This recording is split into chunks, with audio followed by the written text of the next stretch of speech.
Hello! Ayan. So, naggulay muna ako ngayon. Ginisang gulay muna tayo. So, ayan. Mhm. Ayan guys. Ginisang gulay. Ayan. So, wala lang ako dito ng ampalaya guys. Yung kulang ko dito. Pero, ito naman siya. Meron naman siyang talong.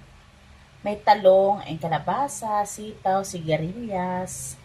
Pinaghalo-halo ko na siya guys kasi nakakaumay ang puro karni. So, sa gulay muna tayo guys, no? Ayan. So, halo-halo. Mikos-mikos na to guys ang pagluluto kasi guys, gutom na ang hari ng kusina. Ako lang naman yon ang gutom. So, dahil kumain na yung aking mga alaga, so ako naman yung hindi kumain kasi kakatapos ko lang po maglaba. Yan talaga ang rules na rules ko na talaga ang maglaba. Ayan.